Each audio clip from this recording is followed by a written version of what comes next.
All right. I call to order this May 27th, 2026 meeting of the Public Safety Committee. Roll call, please. Alderwoman Sims is absent. Alderman Gould. Alderwoman Harder. Alderman Plufka, there's a quorum. Here. Thank you. Next item on the agenda, number 2, the approval or amendment to the agenda. Everybody had a chance to look at it, and are there any changes? Hearing none, the agenda will stand as submitted. We have citizen comments listed as number 3. Are there anybody in the audience here tonight or online who wishes to be heard with regard to any issue of public safety involving the city of Brentwood? If so, you'll be given up to 3 minutes. Please identify yourself by name and address. None online. Okay.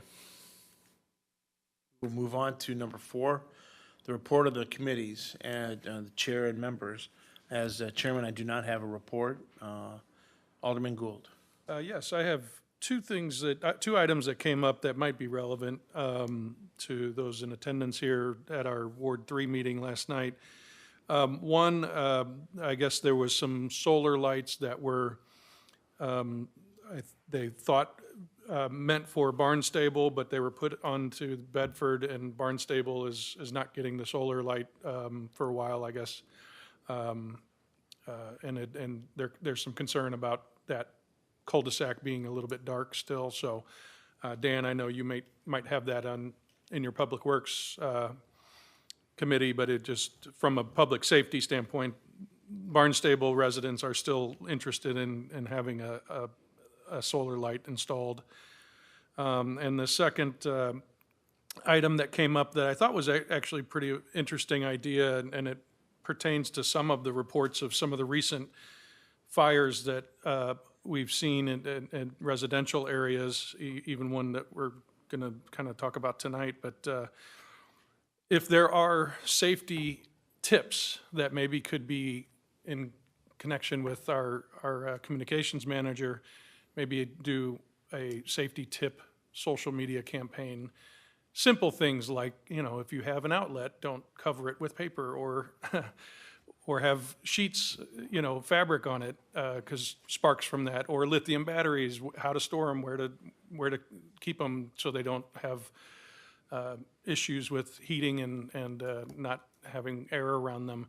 But things that you or the department or other departments that you collaborate with have found causing most of the recent fires in residential homes. So that just something to consider as maybe a potential communications effort.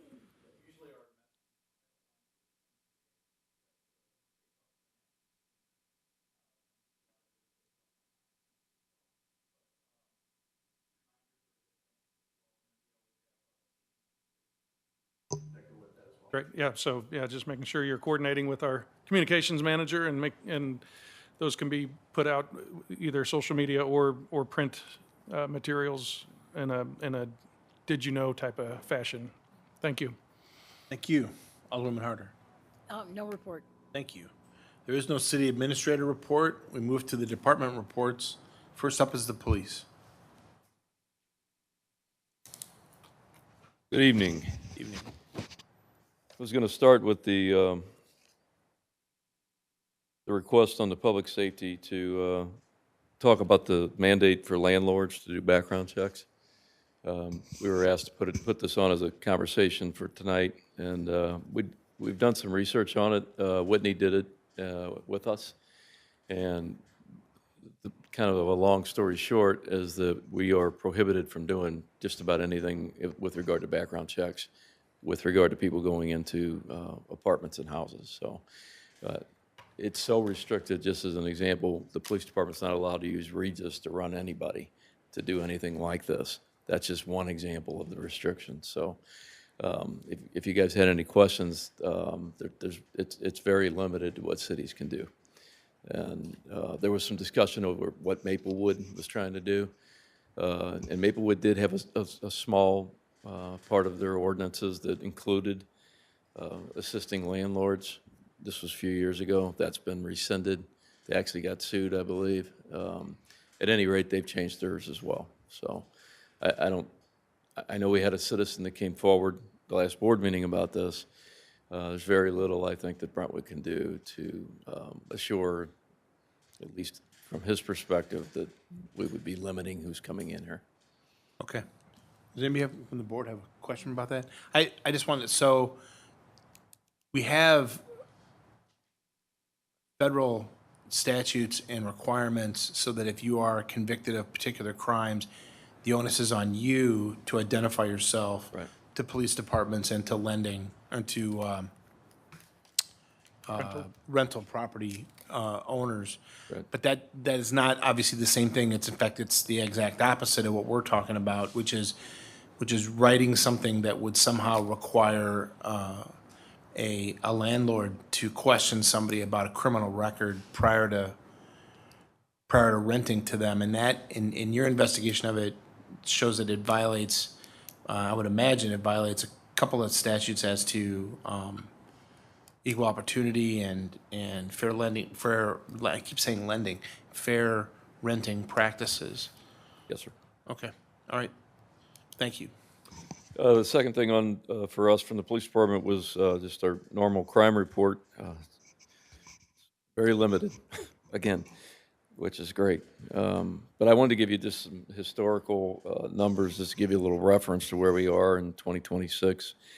Right now, we have had 5 vehicles stolen all year in Brentwood, which is considerably down from where we were. But then you take a little look at those, and 2 of them were Vespas, which were recovered in a field not far from where they were allegedly stolen, and one of them's a trailer. So we really have had 2 stolen cars this year, which is pretty amazing when you look back. When I got here, I was hired in Brentwood in 2018, and we had 72 stolen cars that year. So you can do the math around those numbers. 60 of them in 2019, so they started coming down. 57 stolen cars in 2020.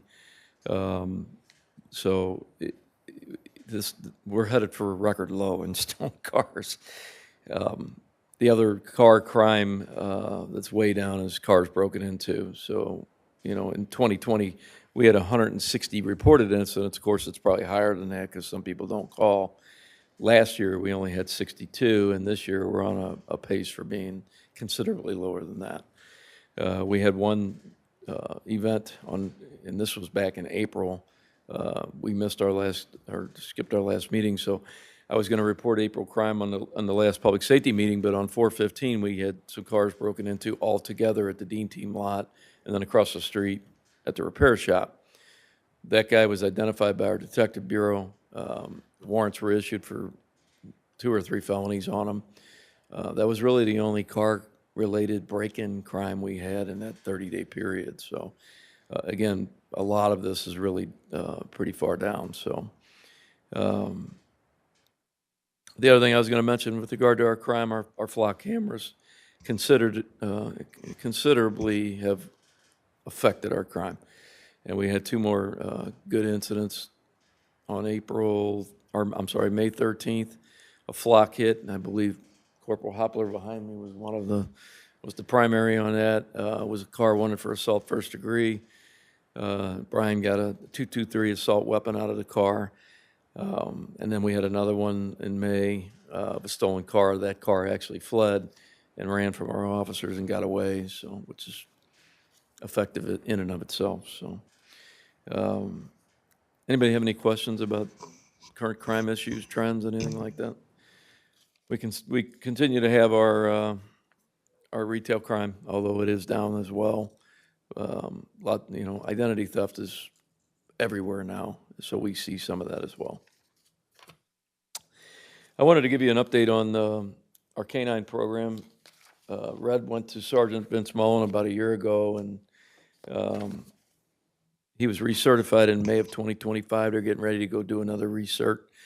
The K-9 team, him and Red are working with Arch City, which is a K-9 facility that trains teams. There's 20 local teams in that Arch City group. Sergeant Mullen also is working with St. Charles County PD in their K-9 program, which is I think their canine program is bigger than any in the area, including the city in St. Louis County. So they do some training with St. Charles County as well.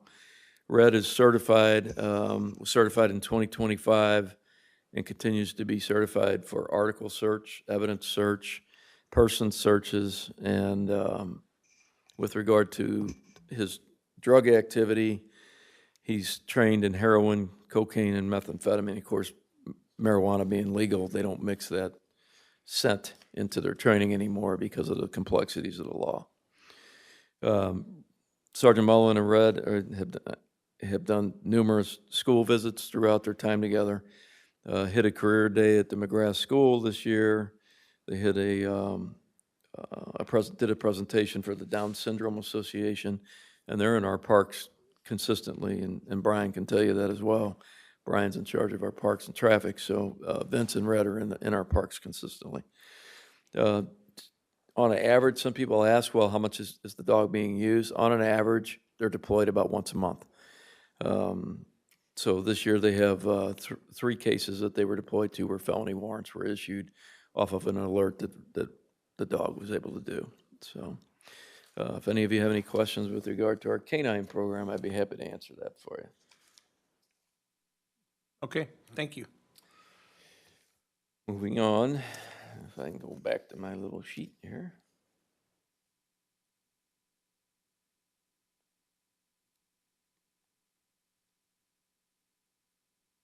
The restricted parking suggestions Alderman Gould brought to us this month. Brian, you want to come up, please? I'm gonna let Brian speak to the, he sent I think you guys have seen the response Brian had, but if you would just synopsize what Alderman Gould brought to us and what your thoughts are on it, please. Right.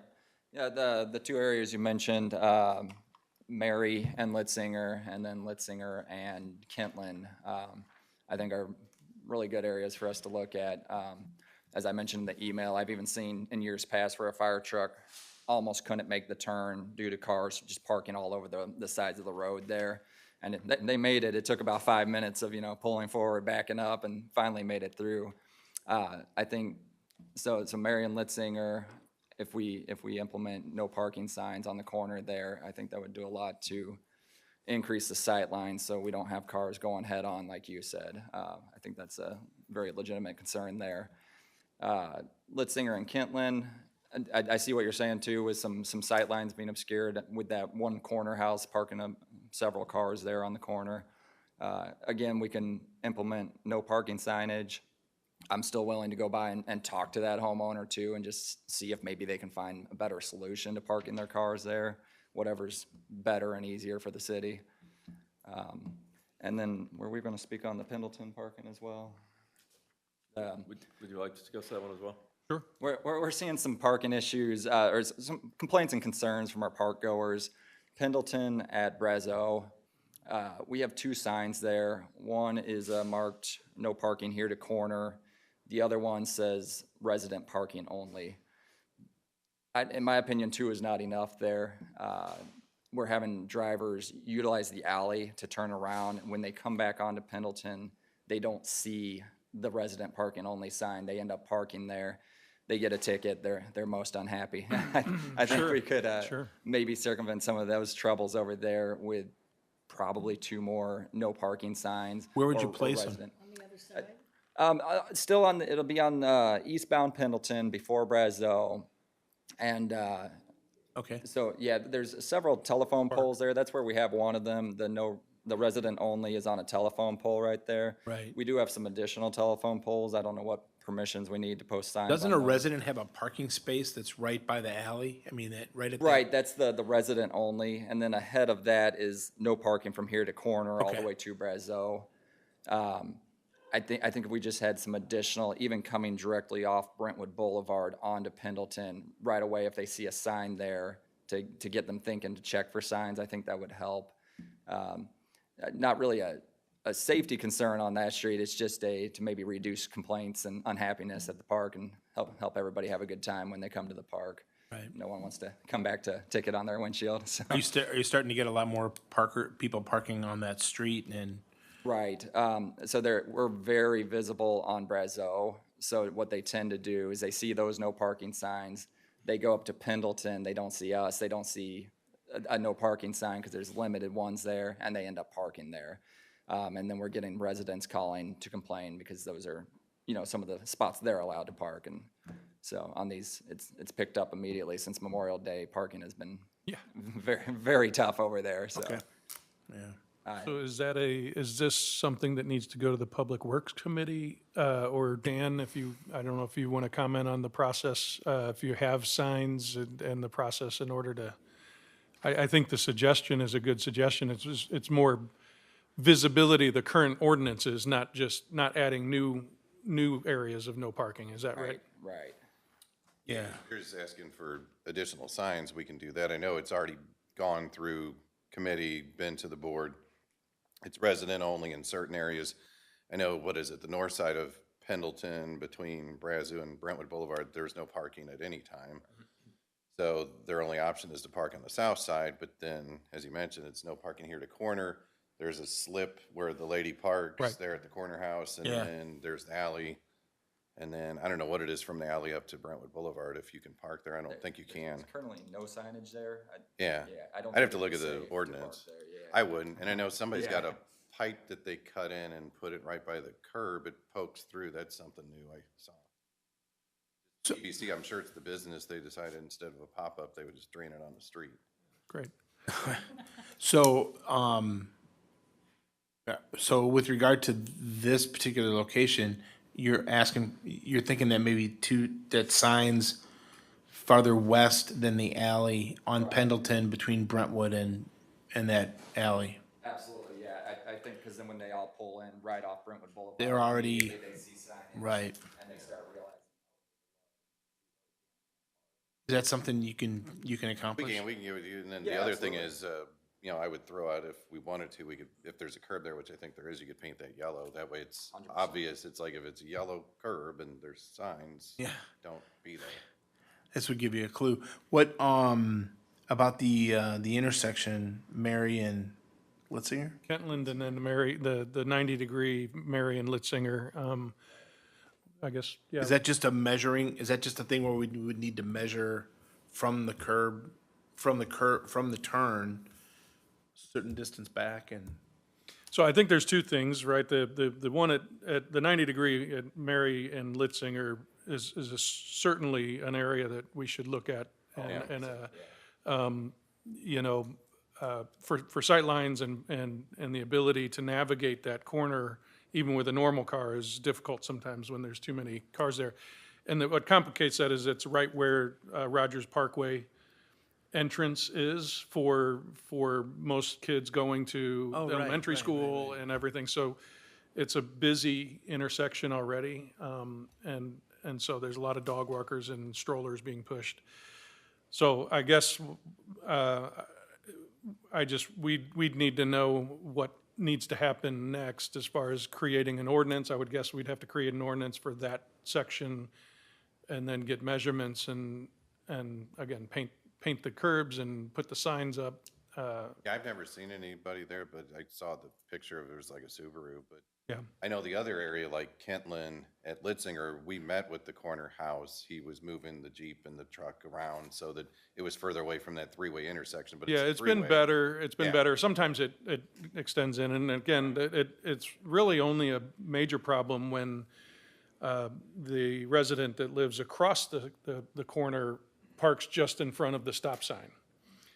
And it's right in front of her house, but it's right at the stop sign, so, after the stop sign. So, if you're there and there's cars parked here, you have to kind of wait and go one car at a time because it's kind of difficult. So I think in that situation, maybe it is talking to those residents and just making sure they understand, hey, before we take any more drastic measures, Right. let's be cognizant of that. I think, I don't want to start putting no parking everywhere when things should be common sense, but, so that would be my direction, is to move forward with, and if, I don't know if you need it, do we need a motion on this? Just direct staff.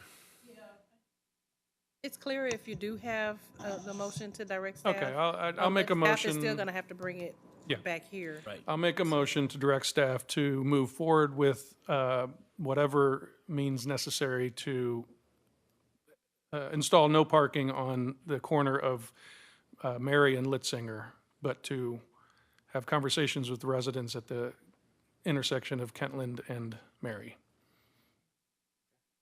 Been moved and second. Is there any further discussion? The only thing I would also note is the cars right on the curb don't happen often, but we do have a lot of delivery trucks or even USPS trucks that park just past the curve on Mary, and that's where sometimes when you come around, it's hard to see cars coming that way. So I think when we look at the distances of what should be no parking, let's take into account delivery trucks that park regularly there too. So, thank you. Okay. Roll call? Yeah. Alderman Gould, Yes. Alderwoman Harder, Yes. Alderman Plufka. Yes. Motion passed. Thank you.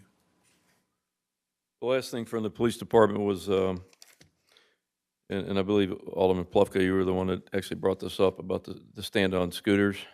Yeah. And, of course, you guys passed the ordinance with regard to all of these electric bicycles and all these other things. This is just, and these things are probably going to trickle in like this as some things that are add-ons. So I guess the question is, you had a question as to whether or not we, from the police side, if we thought it was an okay thing to do. We don't have any problem with approving them as well. I guess the question then becomes, do we need to put this as an add-on to the current law that we have? Yeah. What's your sense of that? Based on the way that it's written, and I think Hetledge was hinted to it in his message back to you, Mr. Hetledge, the way it's written, it seems to be that you wouldn't have to adjust it because it includes that. So Yeah, I that's the think it's impression I okay the got, way and it is. it seems like, it seems to fall more in the category of enforcement than it does in, Yeah. you know, in my experience, my practice is in administrative law, and the more we try to codify and legislate for every possible scenario, the more we tie the hands of the people that are actually trying to navigate it and making it harder for them. And From our perspective, the way it's written, it's fine. Okay. But if you guys want something different, we'd be happy to try and assist pushing that through too. so, yeah, so I thank you for that. And, you know, if there's nobody that wants to make a motion on the committee to make any kind of a change or to codify any kind of a change, we can talk about that now, but, Let's see how things go. okay. I mean, if Okay. it's being an issue, then we can go. Thank you. That's all I Thank you, had, Chief. sir. Thank you very much. Yes, sir. Yep.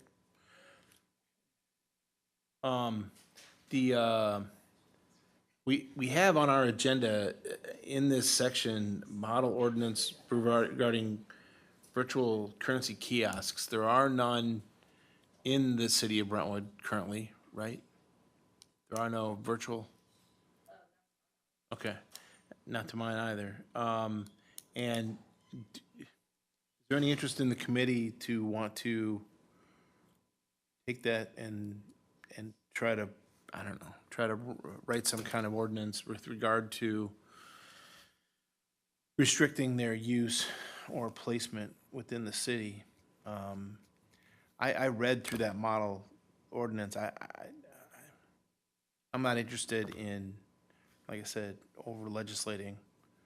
And that's what category I'd put this in, but that's just me, and I'm willing to talk if you want to put it out there for We debate don't at this have any, point. and it doesn't seem to be. Right. I don't think Yeah, I we- agree. Okay. I don't see an urgency to do over legislation. Okay, all right, thank you. Next up is our fire department.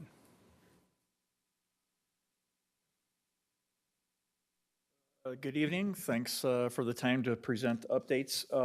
We have 2 months' worth of updates since we didn't meet last month.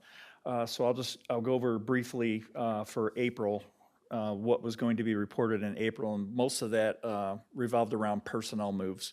So we had two of our folks that were in the academy that were, one was already employed, one was going to be employed, graduated. And then subsequent to that, we had one of our 5-year firefighter paramedics resign to go to Creve Corps. So we still had a active eligibility list. That person was offered conditional employment, has completed all the processes, and will start on A shift June 1st. So after that, in July, when we get Jacob out of the academy, we'll be back up at full staff. With that, I have 2 duty injuries as well that are probably going to be a minimum of 6 weeks to potentially 9 months for one. Groin, hamstring, tear off the bone, everything. And that was an off-duty injury. And then the other one was abdominal hernia. So that one will heal up pretty quick. So we have folks in place for that. It's just the nature of the business, and then, how we play hard when we're not at work. So more to come on that. New fire engine in place, in service now. We did our ceremonial push-in on the 12th, and we appreciate everybody that showed up for that. That truck was completely designed by the users. From an administrator's aspect, we had minimal input on it. So the end user is the one that designed it, and that's why it's functional, and that's why it works, and it's going to be a success. So we appreciate the support to get to that point. The training tower is also finished. We had our dedication back in April. I believe all of the board was afforded the opportunity to go through the structure. So that has been up and running. We've already conducted a series of live burns, and then a little bit later on this evening, we'll present an opportunity for a little bit of a revenue stream for some outside agencies to come in. For the month of April, a couple of alarms of note. They were, 2 of them were assist out. One of them was an assist, or one of our fires. Essentially, Maplewood and Clayton, we assisted with some structure fires. The one in Maplewood was a little bit more concerning because it was a large body of fire in the back of the house. I believe it was a malfunctioning hot tub that was on an enclosed deck. 2 firefighters were injured on that, and our ambulance transported one of them out. One of them was a knee twist, and the other was an overheat. It was very hot and humid that day. But again, our folks performed well, and we transported one of the injured out. The one of significance was Sunday, April 12th. That was at 8408 Rosalie. That's the first structure fire, residential structure fire in Brentwood in almost 2.5 years. It's been quite a while. So we have a very active fire prevention program. We're proud of that. We educate our citizens. Accidents do happen. There were a couple of mitigating factors in this that caused this fire to get a little bit bigger.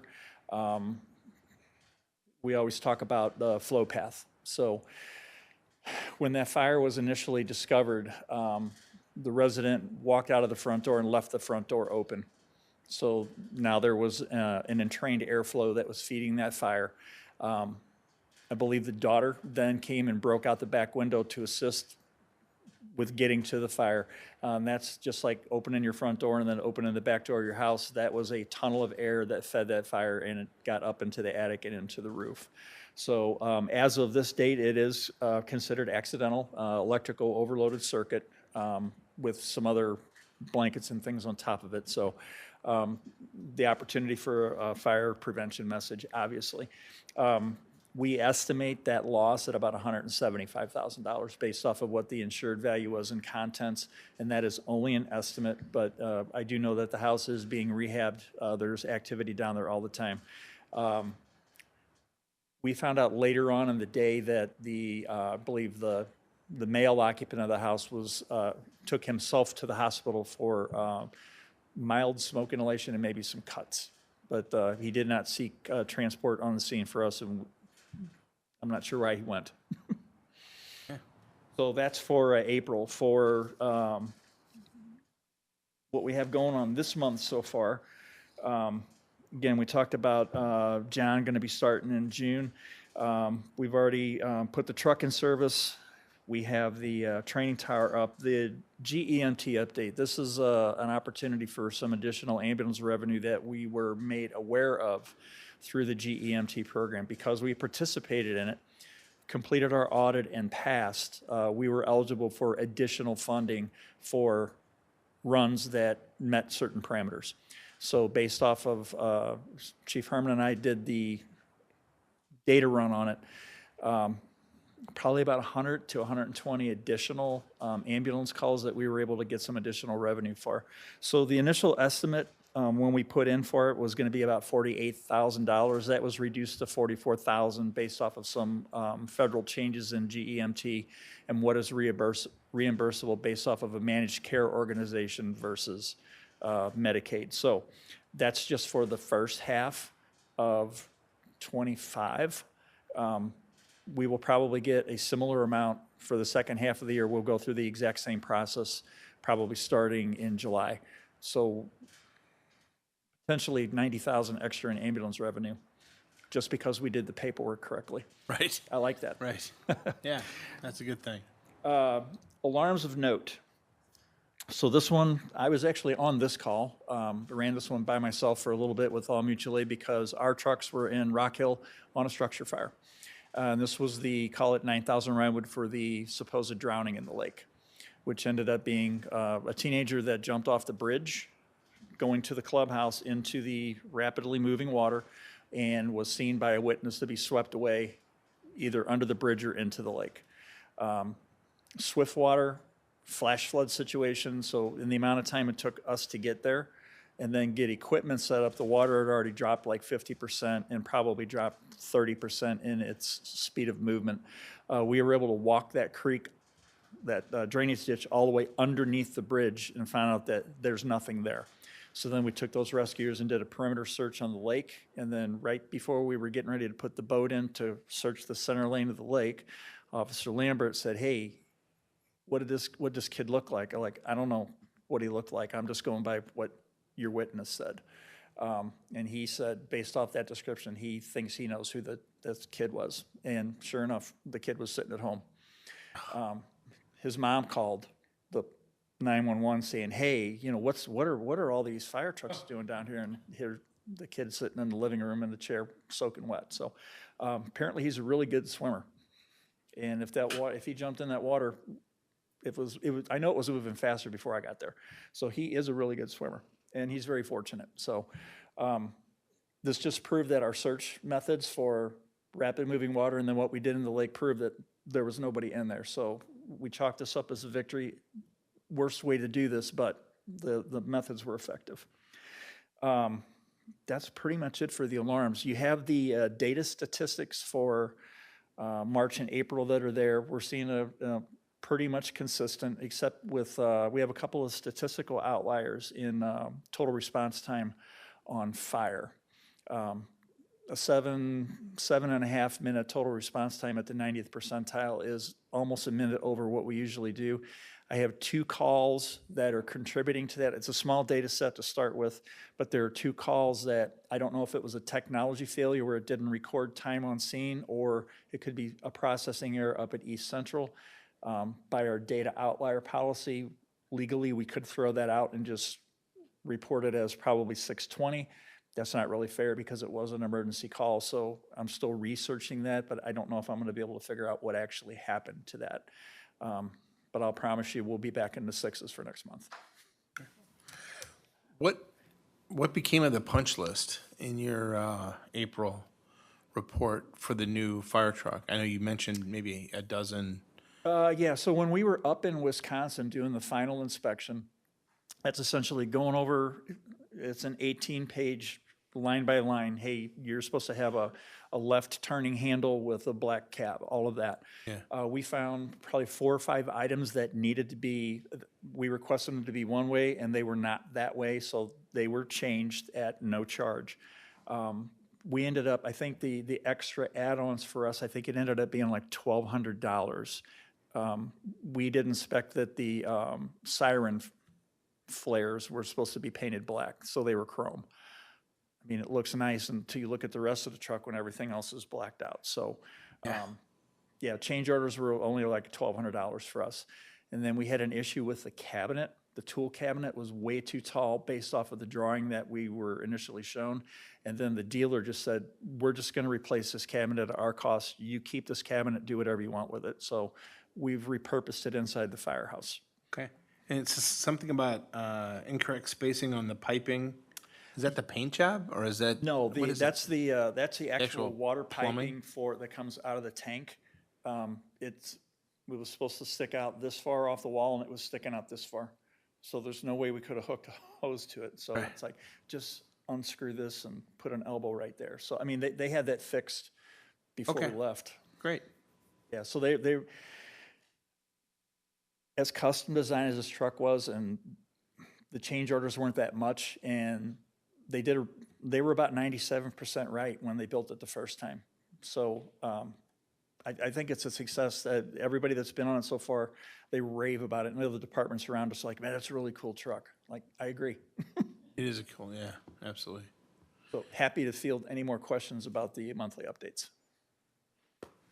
Nope, thank you very much. All right, thank For you. the report. Dan?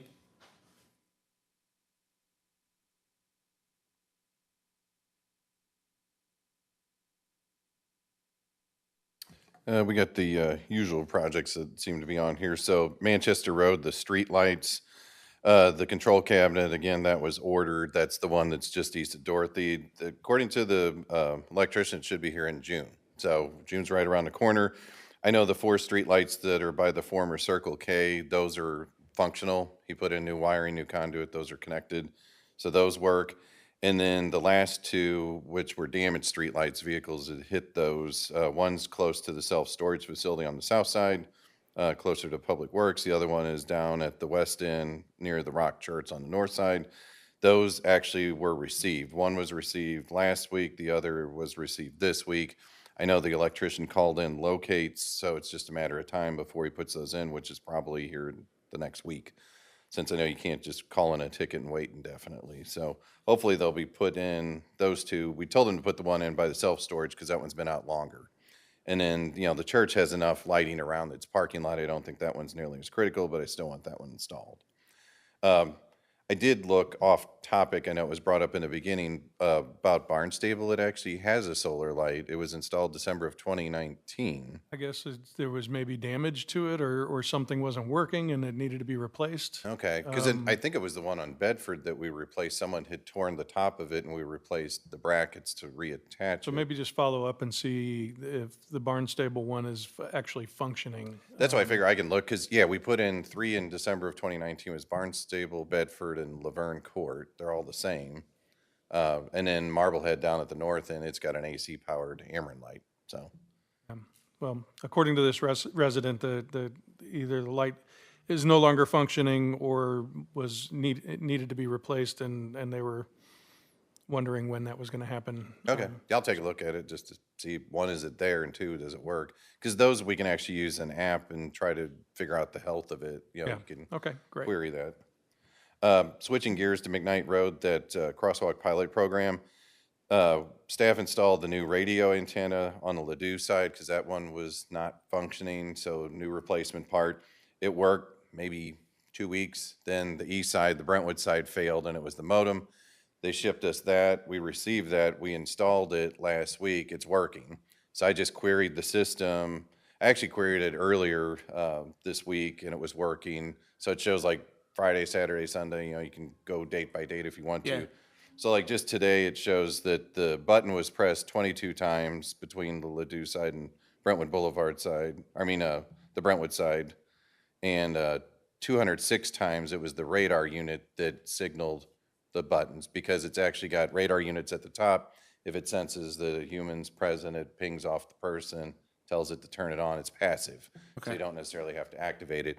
Or if you're on a bike or you're pushing a stroller, you don't have to try to stretch and reach over and press it. Shows peak usage was 7 a.m. There were 34 uses, 3 p.m., 37 uses. But like I said, for the day, 228 activations just for today. I know the lights work. We tested that when we put everything together. So it's got lights when it's dim enough out, ambient lighting. you press the button or it breaks its beam and it turns itself on, they flash across the crosswalk. Have you had any comments or feedback from anybody talking about whether or not the lights that border the signage as compared to the hawk lighting, the bar lighting, which has been better received or more effective? I mean, I have my own impression. I actually saw it deployed over this last weekend, and I think the bars are way more visible. I mean, I do too, that's my personal opinion, because I know we put that same system in with the beacons over by Memorial Park and the YMCA, I like that. We swapped out those perimeter lighting ones, we put them back at the shop. I'm like, well, if these ever get damaged, we'll just put them back up, or we can repurpose them somewhere else. Sure. But yeah, I think those work a lot better. And again, this is a pilot program. We didn't pay for the software. We only paid for a few things on this project. I thought it was I know good. I set the I actually- timer to 25 seconds because I'm guessing at how long it takes an average person to cross there. I can go in and make it more. When it was faulted, it was like a minute, maybe 2 minutes. It would just flash when someone would press it. So now it's working again. The timer, you can just, press the button, look at it on stopwatch or whatever, and then it clicks off at 25 seconds. Anyway, I know it's not. Yeah, I think they're better. I'm gonna my reach experience. out to Ladue since we put it in. I'm gonna try to give them access so that they can see the software too. Okay. In case there's any information they need from it. Yeah, and I just took some screenshots. When it was working in April, those were a screenshot of activations and it shows it on the map. And anything green is good, anything red is an error and needs to be corrected. So far, everything's functioning well here, just for the last few days. Switching gears to solar street lights again. The survey that the residents took for Mary Kay and Douglas, they supported it. We brought that back to Public Works. The original units like at Laverne Court and Barnstable, those are SEL2 models from First Light Technologies. They didn't really want to go with that. You see that in the picture there. They wanted something that's more colonial, like in York Village. Those I can't seem to find anymore. They'd stopped making those. Oh, you're kidding. So I'm gonna keep looking. I did find the same lighting manufacturer, Fonroche, Lighting of America. They've got this that was included in the packet. It's more modern, but it does have the solar panel up at the top. I'm gonna see if I can find something else that's more akin to what we put over at York Village. The solar collectors actually on the vertical section of the poles. Yeah. You just have to rotate them, make sure they're in the southern exposure. On top is better because it doesn't really matter which way the sun's going, but Yeah, and also I imagine there's less problems with shade and things like that on the pole. Right. And I know they're a little bit cheaper. The ones in York were rough cost was like $7,000 a piece. The ones I picked out were like $5,500. It's not a huge difference. So I'll keep looking and then I'll bring that back to Public Works just to let you know. The sidewalk cutting, that project's done. They did a total of 473 sidewalk joint cuts, which adds up to like a little over 1,600 linear feet of, elevation changes that they removed. So that creates that better transition slab to slab. So that improved Ward 4, primarily Brentwood Forest, about $31,000. We'll look, see what the budget's like towards the end of the year. It's pretty easy for them to go back out. We've got some other areas we thought that they could do. That way you don't have to remove the slabs, it's just cutting the bad sections out that have lifted either because of tree roots or whatever. The other job here, Rosalie Avenue at Swim Club, that was the temporary driveway that was on city-owned property there at the northwest corner of Swim Club and Rosalie. We removed that temporary driveway, put in new sidewalk, a ramp for ADA. And then the resident later on contacted Alderwoman Goode about these parking concerns, which I just took the emailed information and put it in there. I don't know if anyone else has heard about parking issues. I mean, I looked in the stuff that's marked, Rosalie's no parking on the north side from Swim Club to Brentwood Boulevard. There's also no parking on the east side of Mary between Rosalie and Eulalie. I know years ago when I first started out, Swim Club was modified on the west side. Swim Club was already no parking on the east side up quite a ways, but then we had increase the distance from the stop sign going north on the west side of Swim Club. You know, I don't know if there's any modifications to really make to add a parking stall in the street. You know, most everybody on there has a driveway. I guess they have more cars than they have driveway space. Sure. Okay. So that's pretty much it. Questions? I know back in March, I believe, I notified about a misaligned sidewalk on, I believe it was Florence? Yes. Is there an update? I haven't walked over there to check, but Yeah, we took material and basically created a ramp.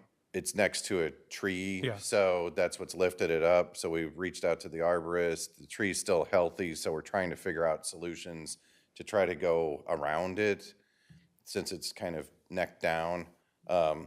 So that's where we are with that. But in the interim, we just put some material there so it wouldn't have that steep vertical Yeah. that you pointed yeah, out. it was a pretty big, several inches of a Yeah, lip. because I thought, well, if the tree's in bad condition, maybe we just wait, they remove it, and then we Yeah. just put new Yeah. sidewalk The tree's in but pretty good condition, I It think. is, yeah, he says it's in good shape. I'm like, well, then we need to try to figure out how to meander around it, even if it's a little askew. It would be better than it just abruptly changes elevation, goes past the tree. Yeah, okay. I just know I don't want to do any root damage either, so we'll have to coordinate with them. Usually they use like an air spade to try to remove material once the slab's removed. Yeah, Then I was gonna see if they could cut that, if they could cut, I know that typically they can't cut greater than half the cross-section, which would be no greater than like 2 inches on a 4-inch slab. But if they can cut it a little bit, and then maybe we can adjust the slabs on either side, I don't know. okay. And then this isn't necessarily public safety, but in that area where we talked about, where we took back over the gravel drive and just seeded and strawed it. I noticed today, you know, I don't know if our Parks Department knows that they're now in charge of maintaining that. There's a lot of overgrown grass and everything that okay. on I can ask him. our owned part of that parcel that likely that resident probably took care of before because the convenience of using that spot. So now that we've taken it over, we just need to maintain it. Okay, More of a public works thing, but Sure, no, that's all right. okay, that's it. Okay, thank you. Thanks. That brings us up to the consent agenda, number 7. We have within that consent agenda our meeting minutes from March 25th, 2026. Does anybody have any additions or redactions to make to those minutes? If there aren't any, I entertain a motion to approve the consent agenda. Second. so moved, second. There you go. Thank you. It's Whichever. been moved and seconded. Is there any further discussion? Hearing none, roll call, please.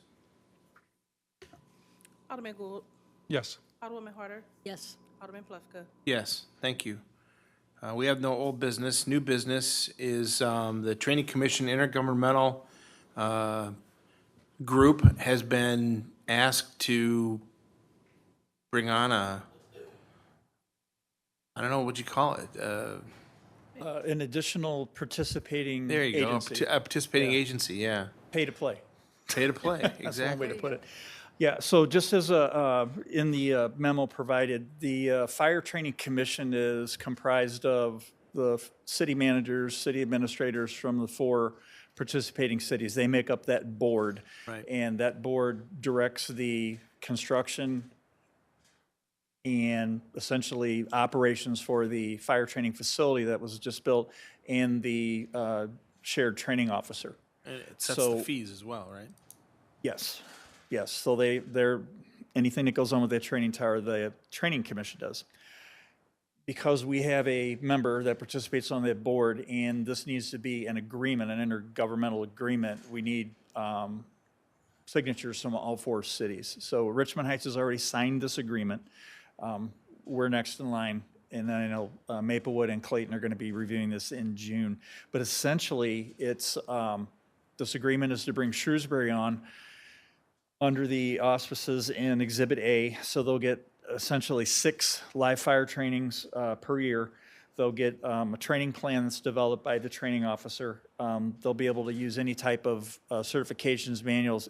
It's all online now, but they'll have access to the online training materials, Blue Card, which is the command, Fireground command performance platform with the iPads, and then being able to have access to Vector, which is the records management system that tracks all of that all 4 of our cities use. All of this for $730 per uniform member for Shrewsbury.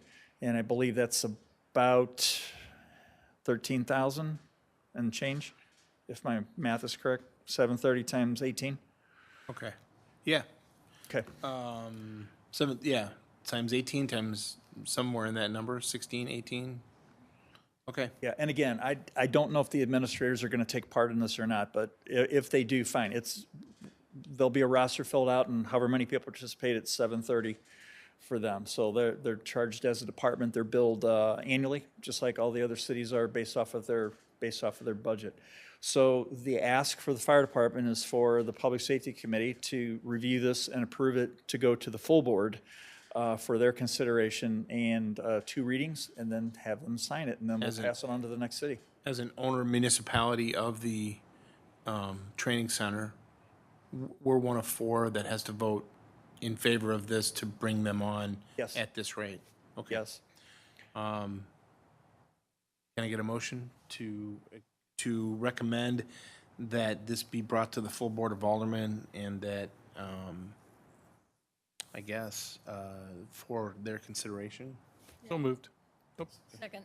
Okay, moved and seconded. Is there any further discussion? I mean, I would say, just my own personal, I think this is great. I know that this was the goal at some point. I had no idea that we had agencies in waiting, ready to go, and maybe Yeah, a so couple more that'll The happen. big hurdle for, at least for our location right now, is there are other agencies that are probably interested, but where they're getting their training now, it's free. They don't pay anything.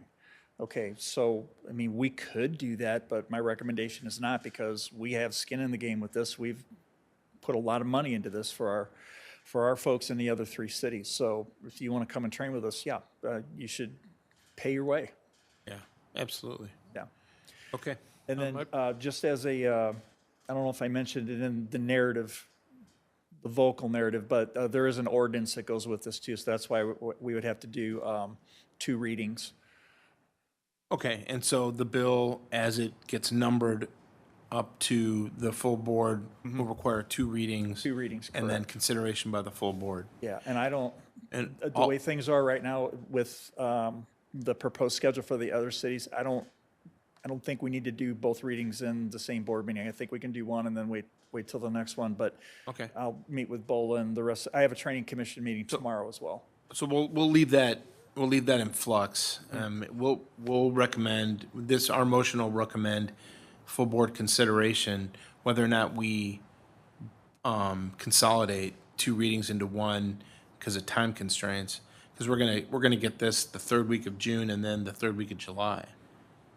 Right? Okay. Yeah, and I think when we started putting the wheels on this, I don't think we realized we were gonna be in the summer Yeah. meeting schedule at that Yeah. point, so it is what it is right now. Okay. One clarification question, you were saying that they're billed annually. Does that mean that we track that and then at the end of the year, we send a bill and So, how does that work? And Yeah, do we have, I would assume there are costs that we incur whenever fire personnel use the facility. Is billing annually going to put us into any jeopardy as far as the operational costs of facility? I don't believe so, because what we're charging them should cover the cost for the live burns. The rest of, like using access to the RMS, that's all electronic. You Okay. know, that's just allow another email login on the subscription, and they're actually paying for their subscription to Vector. Okay, all right, great. Further discussion? No. Okay. Roll call, please. Alderman Gould, Yes. Alderwoman Harder, Yes. Alderman Plufka. Yes. Motion passed. Thank you. Do we need to write some kind of rationale, or does that get handled by BOLA, or? For the full board, does there have to be some sort of rationale that can be read at the first reading? No, we actually have all of that. Oh, wonderful. Very good. Yeah, Okay. we have the ordinance already ready to go. It's just a Okay. matter of. Yeah, I see that. Yep. Yeah, did Okay. we do 1 or 2 readings at the meeting, so. Okay. Very good. Thank you. I'll have more information after the training meeting tomorrow to find out where everybody is and what their timelines are and if they have, and quite frankly, I don't know the other cities if they have a summer meeting schedule or not, so. Okay. But it'll all be good. Thank you, Chief. All right, thank you. You bet. Our final agenda item, our citizen comments, same as we had before. If there's anybody in the audience tonight or online who wishes to make any comments with regard to public safety in the city of Brentwood, you'll be recognized and given up to 3 minutes. Please provide your name and your address. Okay, I will declare citizen comments closed, and seeing we have no other items on the agenda, we are